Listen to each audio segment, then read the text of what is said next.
Vamos abrir, meus queridos, a palavra do Senhor em Apocalipse,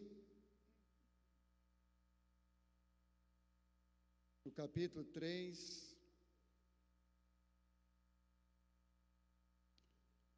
Apocalipse, no capítulo 3, vamos estar refletindo sobre a igreja de Sardes.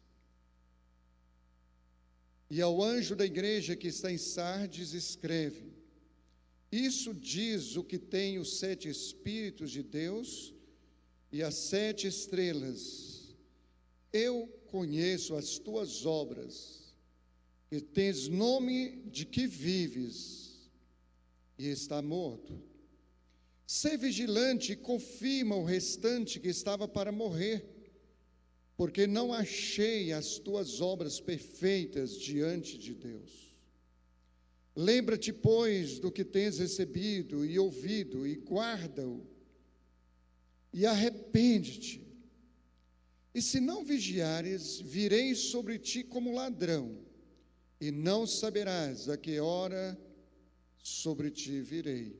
Mas também tens em Sardes algumas pessoas que não contaminaram as suas vestes, e comigo não andarão de branco, porque são dignas disso. E comigo andarão de branco, porque são dignas disso. O que vencer será vestido de vestes brancas, e de maneira nenhuma riscarei o seu nome do livro da vida, e confessarei o seu nome diante de meu Pai e diante dos seus anjos. Quem tem ouvidos, ouça o que o Espírito diz às igrejas. Amém.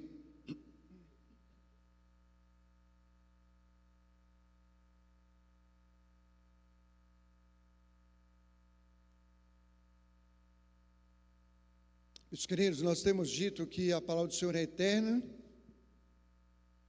Por ela ser eterna, ela tem efeito no momento exato, o momento para o qual, com o objetivo primário, diante dos seus primeiros leitores, tem efeito para nós hoje e tem efeito para amanhã. Então, Jesus escrevendo para a igreja de Sardes seria como que escrevendo para o Ministério Calel em Arniqueiros, ou a Igreja Batista ali, acolá, Assembleia de Deus, as igrejas locais. Primeira, queridos, declaração que Jesus faz aqui é praticamente a mesma que ele faz para todas as demais igrejas na Ásia Menor. Ele diz: conheço as tuas obras, como que dizendo, vocês estão patentes diante de mim, vocês estão desnudados diante de mim. Eu conheço o que vocês fazem, e eu conheço o que vocês são. Eu conheço vocês exatamente como vocês são. Eu conheço vocês exaustivamente. Eu conheço vocês por dentro e por fora. Isso independentemente do que vocês pensam de vocês e do que as pessoas pensam a respeito de vocês. Eu conheço vocês. Eu conheço as tuas obras. Então essa é a declaração. E esse deve ser o entendimento que nós devemos ter em relação ao nosso Deus. Deus nos conhece. Ninguém engana Deus. A gente pode enganar o irmão, a gente pode enganar o amigo, a gente pode enganar o cônjuge, a gente pode enganar os filhos, a gente pode enganar o pastor, a gente pode enganar a nossa liderança, os nossos liderados, mas nós não conseguimos enganar a Deus, porque Ele nos conhece. Ele nos conhece. Meus queridos, uma primeira lição que eu quero tirar desse episódio, dessa história relacionada à igreja de Sardes, é um paralelo entre a cidade de Sardes e a igreja de Sardes. A cidade de Sardes era uma igreja pomposa, era uma igreja abastada, uma igreja, aliás, uma cidade abastada, uma cidade protegida, fortificada, enriquecida, um polo comercial extraordinário, onde a grana corria solta. E repito, era uma igreja, uma cidade muito bem protegida, com muros muito bem fortificados, e isso, queridos, dava para a cidade de Sardes aquele sentimento de inatingibilidade. Somos inatingíveis. Ninguém nos afeta, ninguém nos fere, ninguém nos invade, ninguém nos atropela. Nós somos protegidos. Nós temos uma muralha muito forte. E nós temos grana também. Então isso, queridos, dava à cidade de Sardes essa sensação de proteção, de pujança, de inatingibilidade. Ninguém nos atinge, ninguém nos afeta. Só que a igreja de Sardes tinha um sentimento também parecido com esse. Não que necessariamente ela estivesse sendo influenciada pelo espírito da cidade, mas ela também tinha um sentimento assim. Porque, primeiro, não era uma igreja pequena numericamente. Também não era uma igreja pobre financeiramente. E também não era aquela igrejinha do interior, onde as pessoas não conhecem muita coisa, não tem muita cultura, não conhecem muita Bíblia, não conhecem muita teologia, não tem muito conhecimento geral. Não. Essa igreja não era essa igreja, mas era uma igreja de um excelente conhecimento teológico, que havia assimilado muito bem aquilo que lhes havia passado. Era uma igreja de conhecimento bíblico relativamente aprofundado. Era uma igreja onde corria dinheiro, tinha dinheiro, não apenas pelo número de pessoas, mas também pela classe social daquela igreja. Então isso dava àquela igreja a sensação, o sentimento de que era uma igreja também inatingível, que não lhe faltava nada. Uma igreja amparada, uma igreja culta, uma igreja que não precisa vender lanchinho depois do culto para sobreviver. Uma igreja que tem dinheiro, que faz o que quer. Mas, meus queridos, esse sentimento de inacessibilidade, essa vaidade, esse orgulho, essa pompa da cidade e da igreja, não demorou muito tempo. Porque, não obstante, repito, ser uma cidade muito bem protegida, lá pelos anos 540 para trás, um pouquinho antes de Cristo, Ciro, rei dos medos e dos persas, estrategizou, estudou, averiguou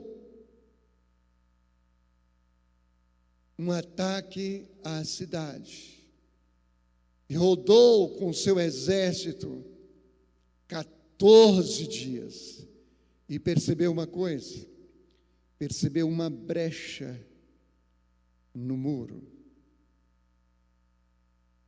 percebeu uma brecha no muro, e foi por essa brecha por onde Sardes não imaginava que o exército de Ciro entrou e simplesmente arrasou com a cidade de Sardes. Muito bem, queridos, esse é um paralelo que a gente faz entre a cidade de Sardes e a igreja de Sardes. Qual era, queridos, o segundo entendimento? Qual era o conceito que as pessoas tinham da igreja de Sardes? E qual era o conceito que a igreja de Sardes tinha de si mesma?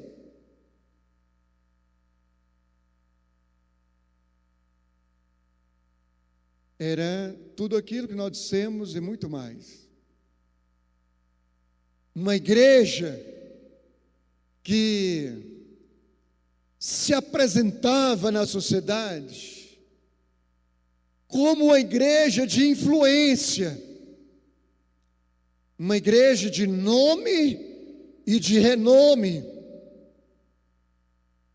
uma igreja de povo rico, uma igreja numericamente influente na comunidade, na sociedade, uma igreja de um povo que se destacava. Ela, segundo o conceito de Jesus, era uma igreja que tinha uma aparência de viva, mas estava morta.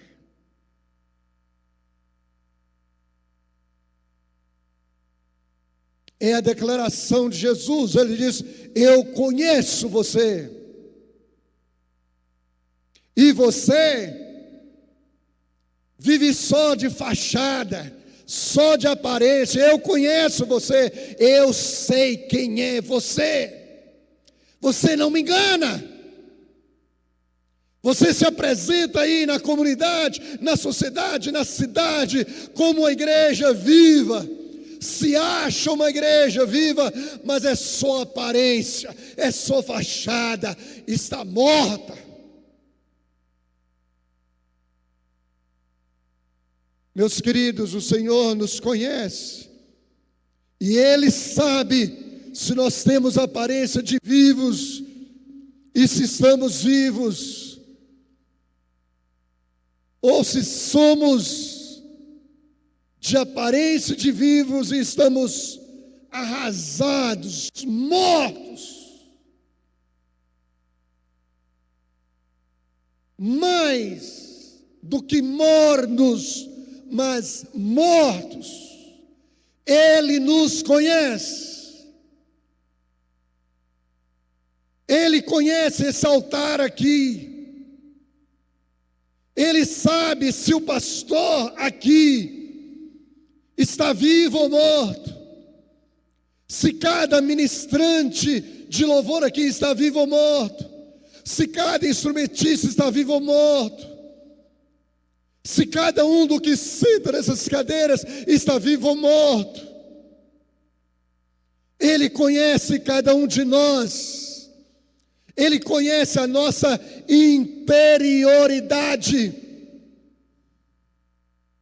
Ele nos conhece, repito, exaustivamente, ou seja, nos conhece absolutamente tudo de nós. E Jesus fez essa declaração: eu conheço vocês, e eu sei que vocês têm apenas essa aparência de vivos aí na sociedade, anda para lá e para cá. Olha, pessoal, aquele ali é membro da igreja de Sardes, ó. Aquele é da igreja de Sardes, olha lá, ó, vestem bem, andam de carrão, né? Se fôssemos contextualizar, olha como andam só na chapinha. Olha lá, esse povão aí, tudo rico, muita gente, mas está morto. Eu conheço vocês, vocês não me enganam, vocês não me enganam.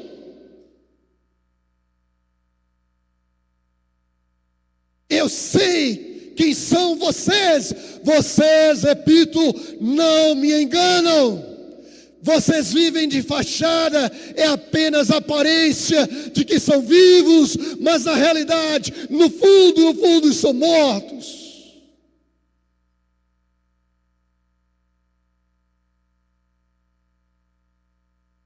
Vivemos o modernismo hoje, o qual temos condenado veementemente de quando em quando aqui neste lugar.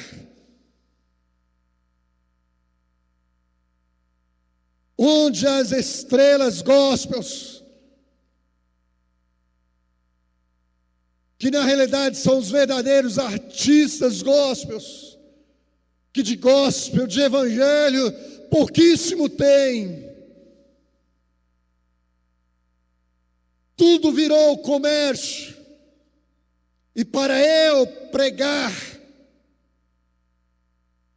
esse evangelho que um dia eu recebi, para eu ir lá na sua igreja, dizer para a sua igreja e os seus convidados o que foi que Jesus fez na minha vida, que me tirou das drogas, que me tirou da prostituição, que me tirou do laço do mundanismo lá fora, que me libertou e fez o que eu fiz, para eu dizer o que Jesus fez comigo de graça. É 5 mil reais, é 10 mil reais, é 30 mil reais, é 40 mil reais. É assim que funciona comigo.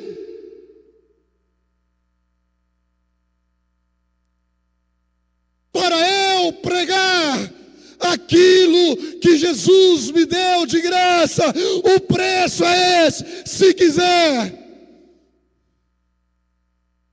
E vem os outros mercenários e diz: não, eu vou pagar 10, porque eu arrecado 20, tenho 10 de lucro, comércio. De graça recebei, por dinheiro vendei, assim comigo. Não é de graça receber, de graça dai. Tem aparência de que é vivo, mas está morto.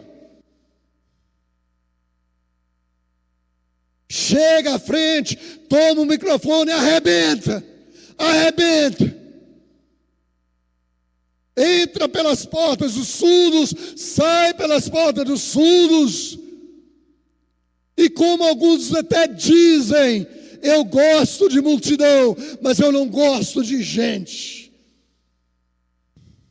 Tem aparência de que está vivo, mas está morto. A igreja de Sardes não tinha o conceito correto a respeito de si mesmo. Às vezes o nosso nome até pode estar escrito no hall de membros da igreja, mas pode não estar no hall de membros do livro da vida. Pode estar no hall de membros da igreja, e pode não estar no hall de membros do livro da vida. Tem aparência de que está vivo, mas está morto. Tem cargo na igreja, tem função na igreja, prega, lidera, conduz, manda, desmanda, mas a vida não tem correspondência na palavra de Deus. Eu conheço.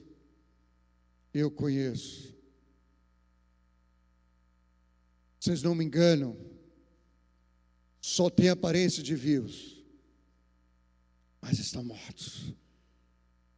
Mas a questão, queridos, não é saber isso da igreja de Sardes, é saber como é que nós estamos. Como é que nós estamos?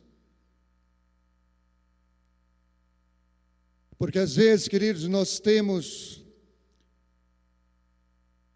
todas as prerrogativas, todos os indicativos de que estamos vivos, porque estamos andando para lá, para cá, fazendo uma coisa e outra. Mas qual é a vida de Deus em nós? Eu estou fazendo as coisas de Deus com vida, com vitalidade, com fervor, com vigor, ou eu estou fazendo, empurrando com a barriga, relaxadamente, de todo jeito ou de qualquer jeito, tapando buraco. Eu estou vivenciando isso.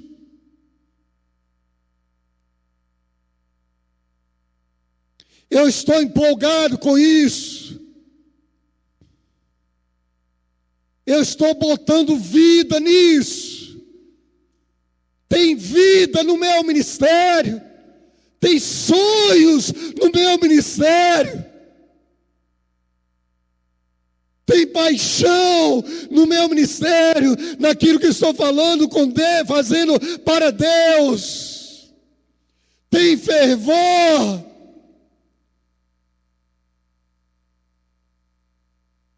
Ou só a aparência de que está vivo, mas no fundo está morto.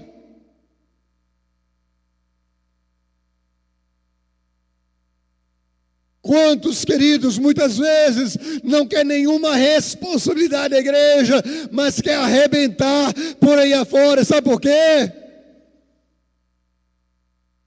É porque lá fora eu chego, arrebento e deixo tudo para quem fica, e eu vou.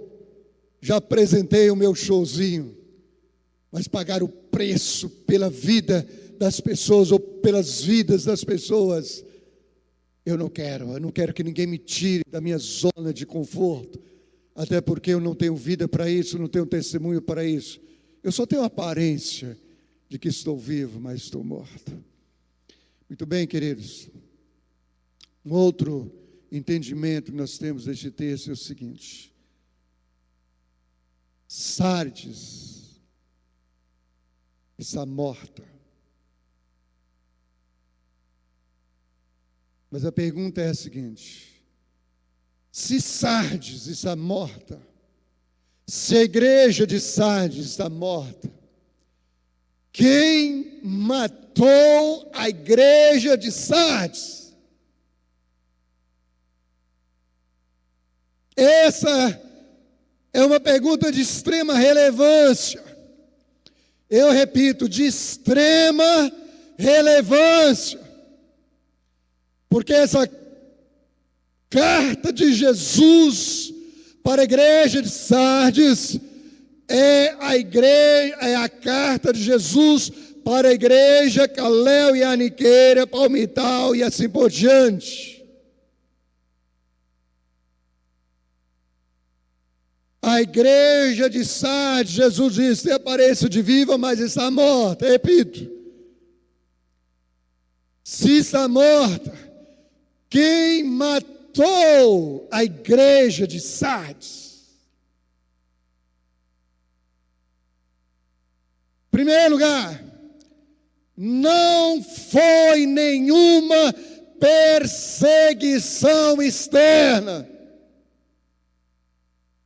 Até porque nós dissemos que estava muito bem protegida. Não foi perseguição externa, como outras que nós mencionamos aqui. Não foi. Ninguém entrou lá chutando as cadeiras, matando os irmãos, botando para fora, derrubando o templo, nada. Então, não foi uma perseguição externa que matou a igreja de Sardes. Segundo lugar, não foi a invasão de ensinamentos heréticos, pecaminosos, distorcidos, pagãos, heresias. Não foi, muito pelo contrário, conforme já dissemos, uma igreja doutrinariamente bem abalizada, com bastante conhecimento. O que foi então, queridos, que matou a igreja de Sardes?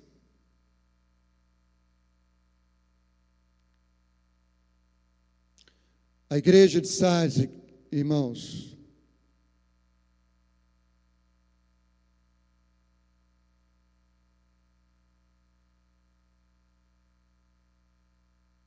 presta atenção, a igreja de Sardes não foi assassinada em aspecto nenhum. O problema da igreja de Sardes foi suicídio espiritual. E isso me fala com muita profundidade, queridos, porque há muita gente dentro das igrejas em depressão espiritual e no caminho do suicídio. Muita gente se descuidando, em processo de suicídio espiritual, suicídio conscientemente. Quantas vezes, queridos, eu já preguei aqui, quantas e quantas vezes. Não à luz de livros que leio, não à luz de pregações que ouço, mas à luz da experiência de quase 40 anos de ministério. E a irmãzinha chega e fala: meu marido está tão desanimado, porque hoje nós vivemos a geração cristal, já preguei sobre isso, geração cristal. Meu marido, cabeça do lar, o homem da casa, ele ouviu um negócio na igreja, está todo magoadinho, não está querendo vir mais. E você sabe, né, pastor, tem que ser sábia, né, mulher, tem que ser sábia. Então tem que ficar em casa com ele. Tadinho, está lá, tão tristinho. Está preferindo mais ir para os aniversáriozinhos de 5 horas da tarde, domingo. Fazer uma visita na casa de um parente, uma coisa. De repente o filho também vê o exemplo do pai. De repente o outro filho também. De repente a família inteira, fora dos caminhos do Senhor. Eu poderia dar um exemplo, 2, 3, 4 diversos. E a maior tristeza, às vezes, queridos, a maior tristeza, tanto para quem está presente como quem está em casa agora. A maior tristeza é que mesmo falando e batendo,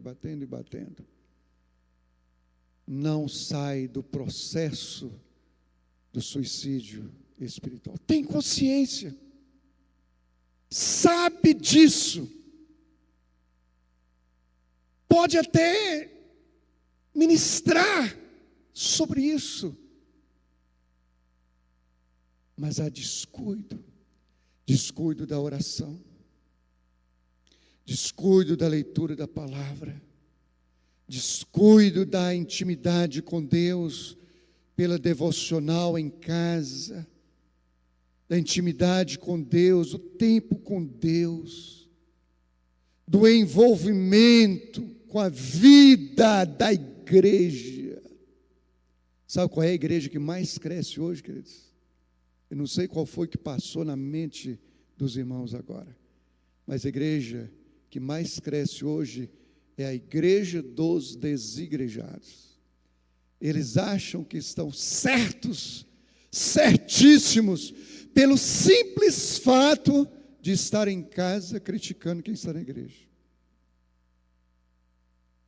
E leva a rodo pessoas assim.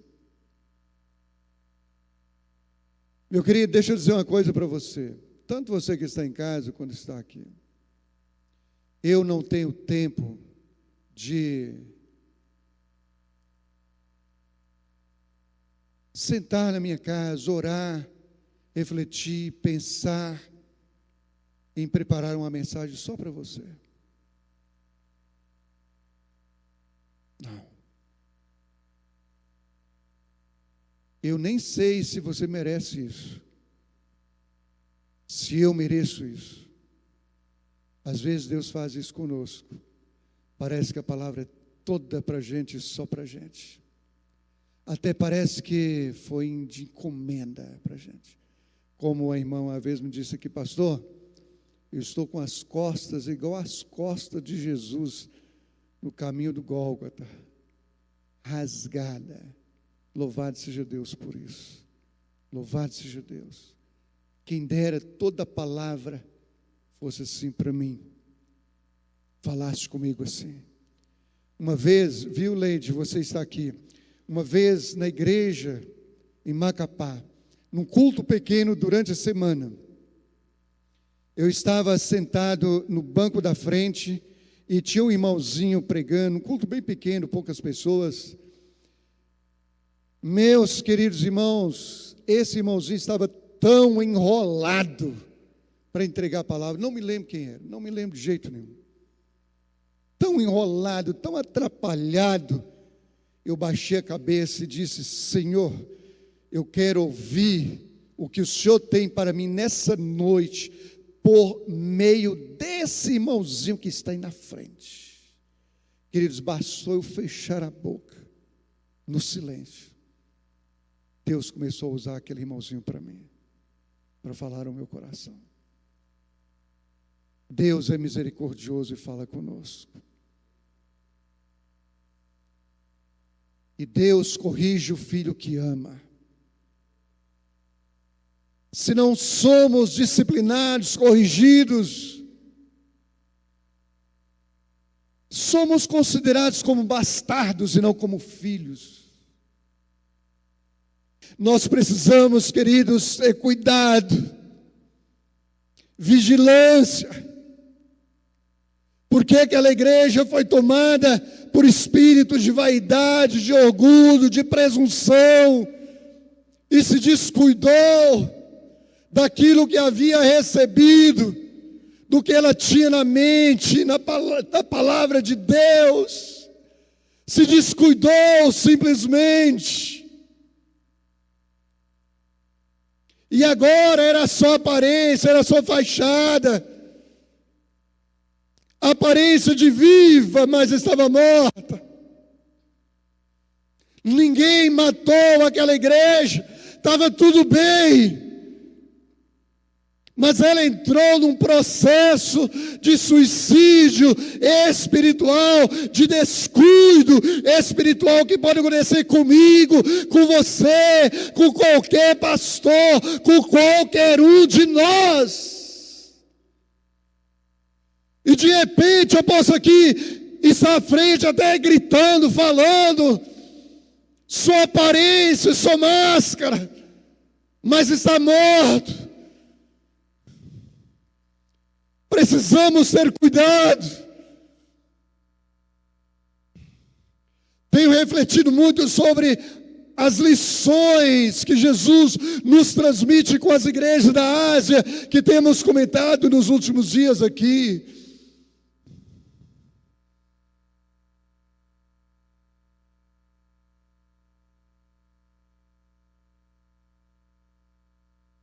E por último, queridos, para nós encerrarmos,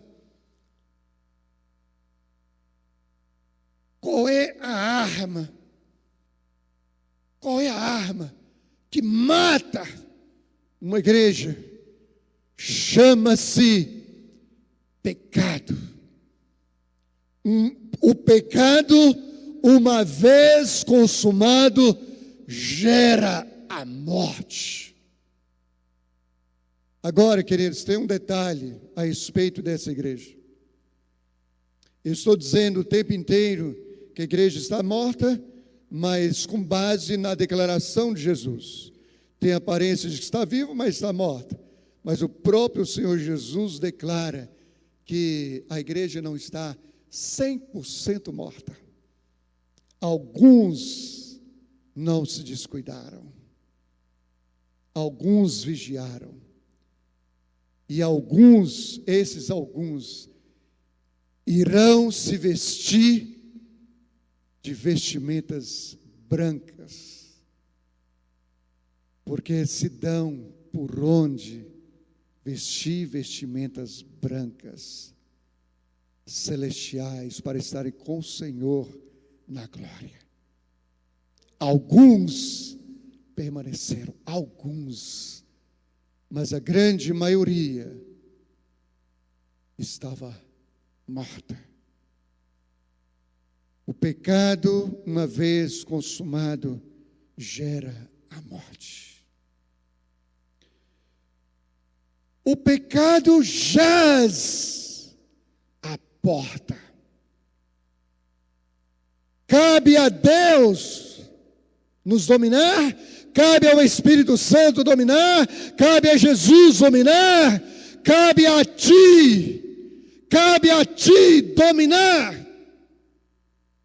Nós temos responsabilidade, igreja, sobre nós, sobre a preservação daquilo que recebemos.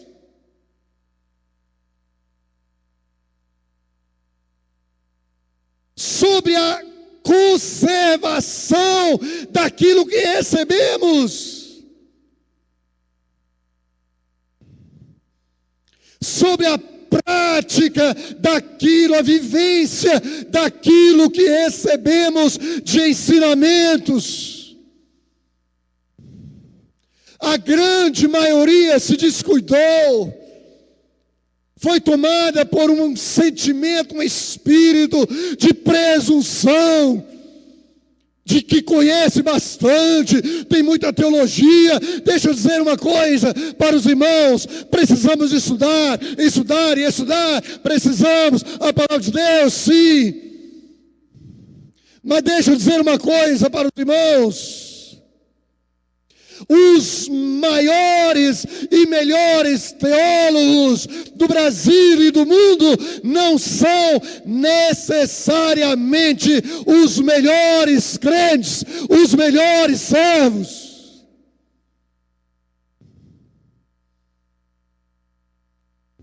Foi o que estava acontecendo com a igreja de Sardes.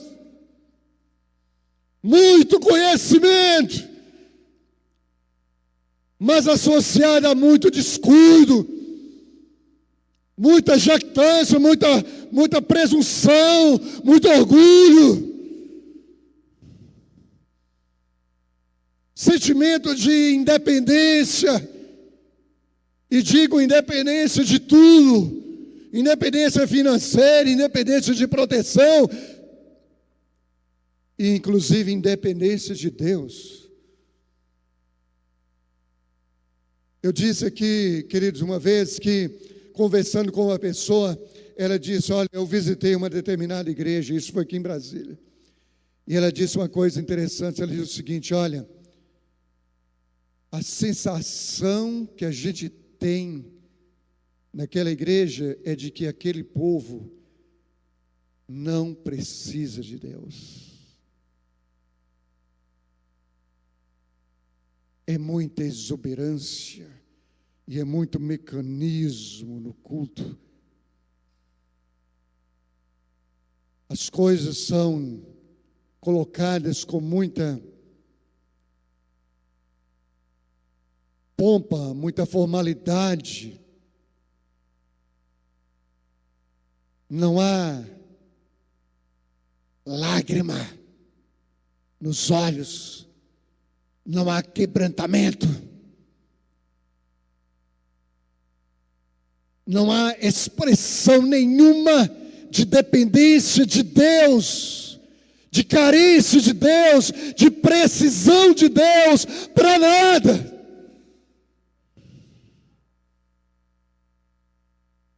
Parece que estamos aqui para prestar uma formalidade cultica, mas eu não preciso de nada, nem de ninguém e nem de Deus, porque nem sequer expresso a minha emoção por estar na presença de um Deus tão extraordinário, e não tenho nenhuma expressão de adoração a Ele, nada. Não há nada que me emociona, que me faça chorar, nem que seja por dentro. E eu não estou falando de escândalo. Uma vez um irmão aqui nessa igreja, nesse lugar, nunca os irmãos viram pegar no microfone aqui. E nunca também os irmãos viram ele se destacar num glória a Deus bem alto. Nunca viram. Mas em terminando o culto disse: o Senhor falou isso, e isso, mostrou isso, e as lágrimas correndo. Porque tem expressão de quem está em intimidade com o Rei dos Reis, o Senhor dos Senhores.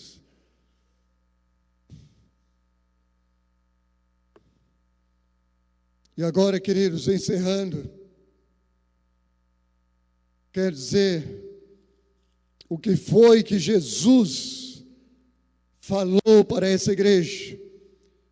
Ele disse: lembra-te do que tens recebido e ouvido.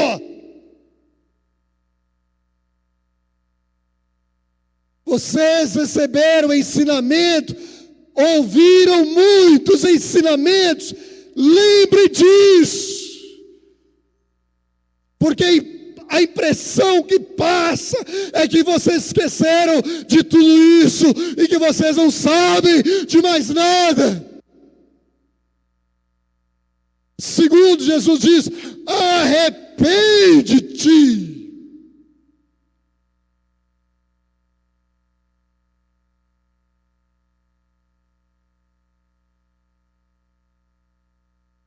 E disse: se não vigiares, virei sobre ti como ladrão, e não saberás a que hora virei. E ele fecha dizendo: ao que vencer, será vestido de vestes brancas, e de maneira nenhuma riscarei o seu nome do livro da vida. Meus queridos, eu fico pensando aqui, uma coisa muito séria, teologicamente muito séria.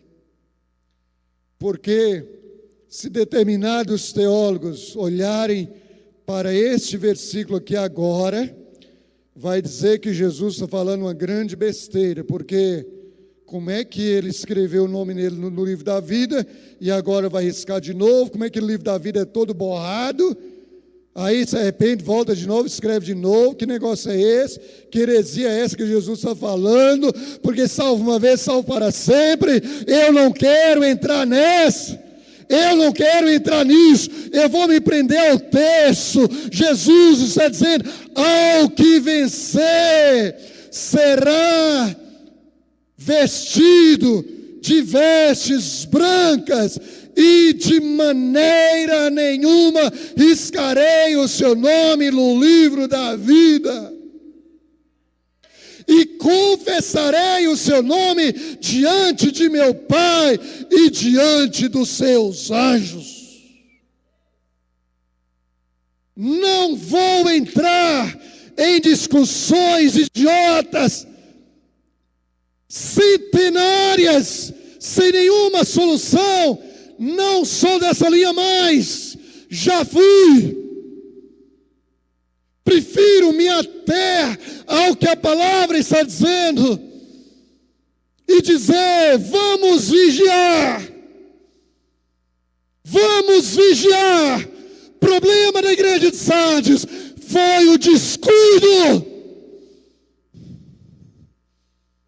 Foi o descuido. Descuidou uma vez, duas vezes, três vezes. E o pastor está gritando, entra no ouvido e sai no outro. E o processo de suicídio espiritual está só andando. A corda está sendo armada. Eu estou indo para lá. E não dou bola, não dou atenção.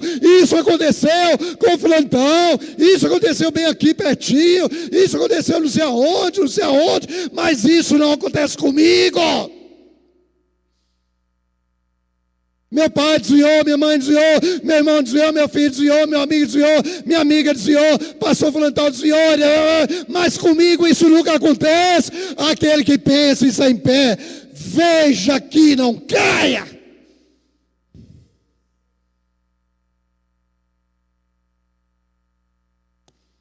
Meus queridos, deixa eu dizer uma coisa, fiquem em pé em nome de Jesus.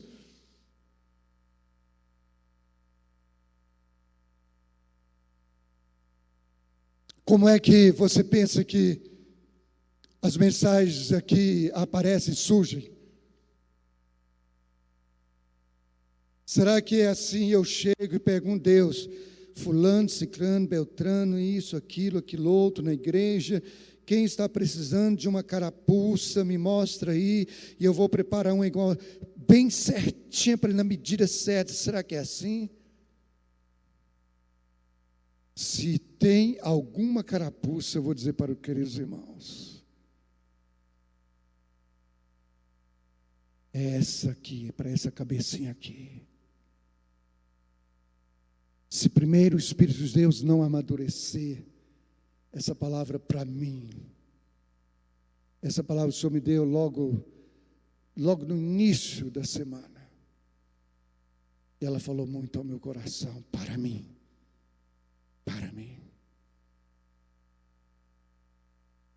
aquele que pensa estar em pé, veja que não caia. Cadê a sua presunção, Valmir? Cadê o seu orgulho, Valmir? Cadê a sua vaidade? Cadê seus conhecimentos? Cadê as suas experiências? Quem é você? Quem é você com seus 40 anos de ministério? Quem é você?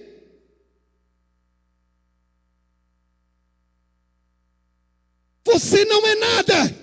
Seus diplomas não são nada. Seus 40 anos de ministério não são nada. Você precisa de mim, depende de mim. Vigia. Se cuide. Cuidado com o suicídio espiritual. Ainda não tem ninguém te matando. O Brasil anda para esse caminho, mas ainda não. Também não tem ninguém infiltrado na sua igreja, falando um monte de asneiras para matar você e a igreja. Não. Então se cuide, Valmir. Essa carta é para você.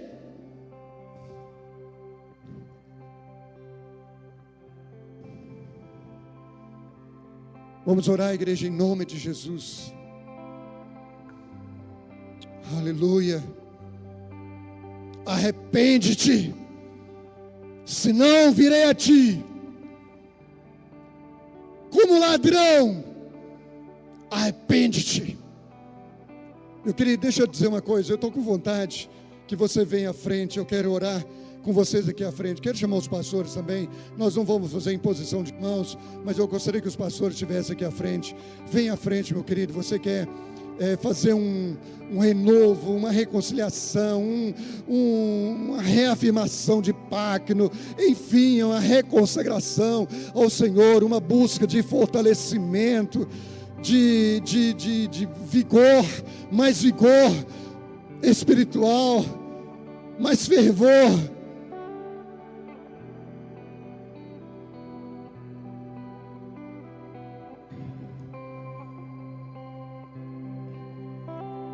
Cadê a Carlinha do louvor?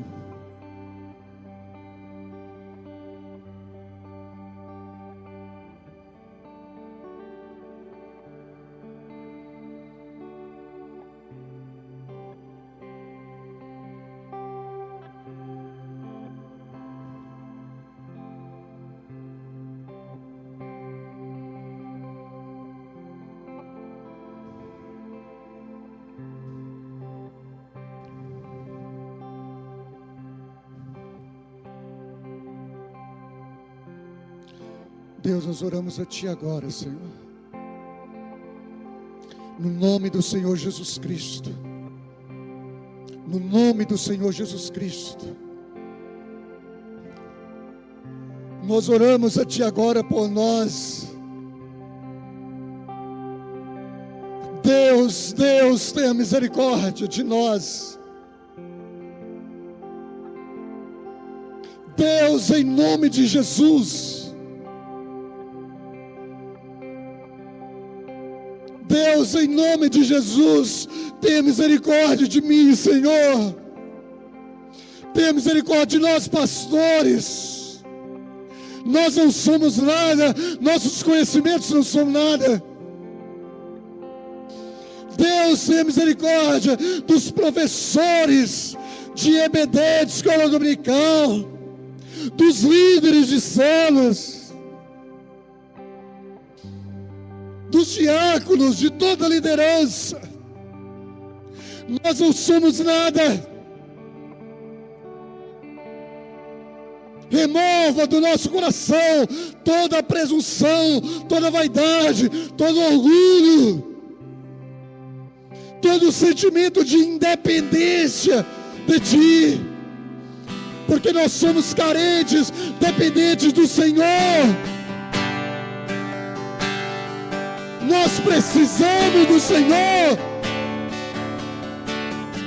Traga fervor, calor espiritual. Remova a frieza. Remova o gelo.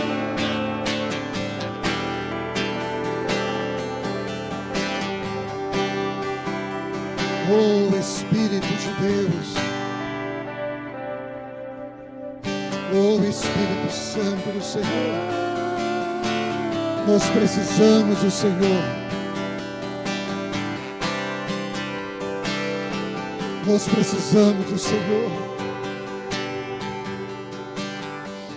Nós precisamos do Senhor muito, muito. Nós dependemos do Senhor.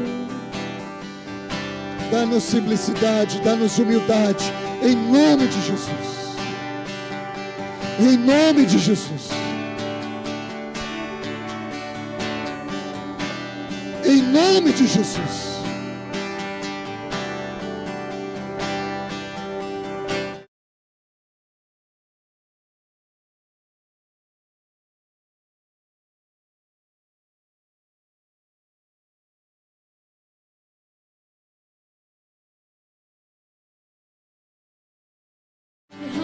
Espírito Santo do Senhor.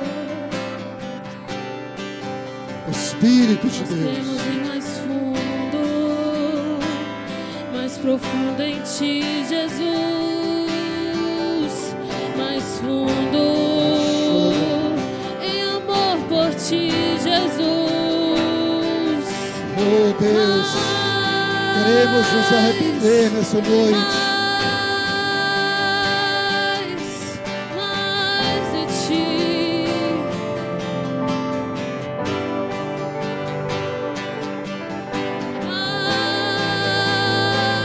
Mais de Ti. Mais de Ti.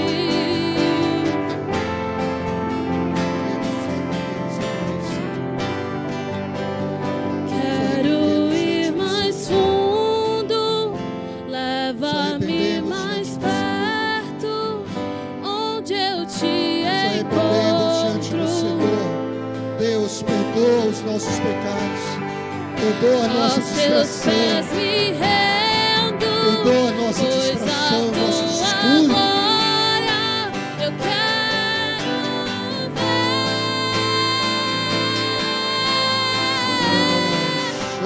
Eu quero ir mais fundo, leva-me mais perto, onde eu Te encontro, no lugar secreto.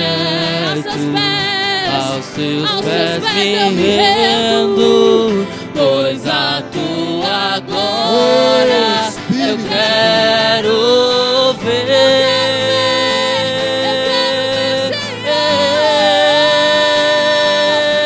Tudo que eu mais quero é Te ver. Me envolva com Tua glória e poder. Tua majestade é real, Tua voz ecoa em meu ser. Tudo que eu mais quero é Te ver. Oh Deus, Nos envolva, Senhor.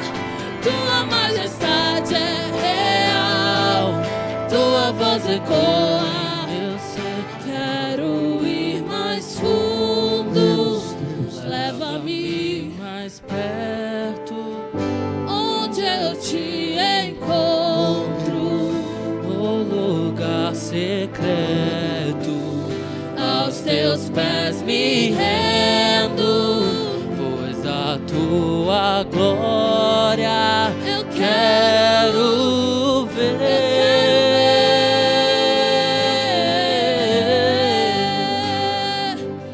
O que é que os anjos veem, que os fazem se prostrar? O que é que os anjos veem, que os fazem cantar? O que é que os anjos veem, que os fazem se prostrar? O que é que os anjos veem, que os fazem cantar? Que os fazem cantar. O que é que os anjos veem, que os fazem se prostrar? O que é que os queremos anjos te ver, veem, Senhor. que os fazem cantar? Nós queremos olhar na face. O que Eu é? quero olhar na face do meu Criador. Quero olhar na face daquele que primeiro me amou. Nos seus olhos de amor, Senhor. Eu quero olhar na face do meu Criador. Quero olhar na face daquele que primeiro me amou. Da sua presença. aleluia.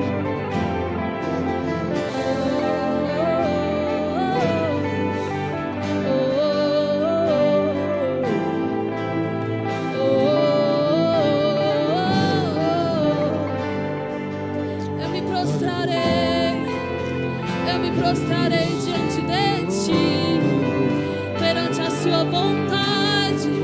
Eu me derramarei, eu quebrarei meu vaso aos seus pés.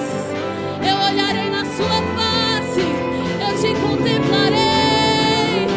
Eu direi, amado meu, eu estou aqui pra te ver, pra te tocar, pra te abraçar, Senhor.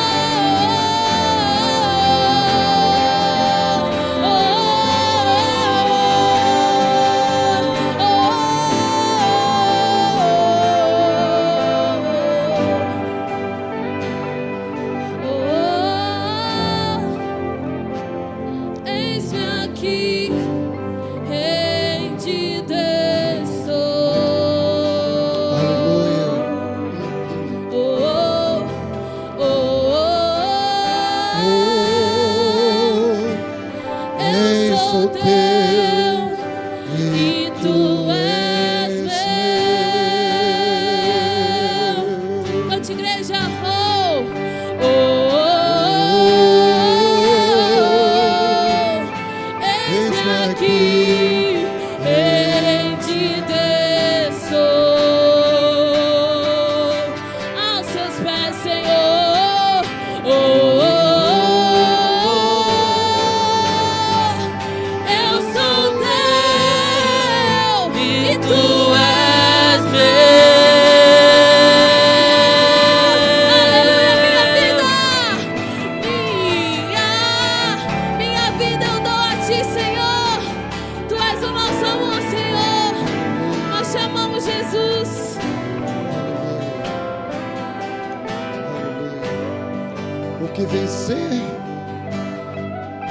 O que vencer será vestido de vestes brancas, e de maneira nenhuma arriscarei o seu nome do livro da vida, e confessarei o seu nome diante de meu Pai e diante dos seus anjos.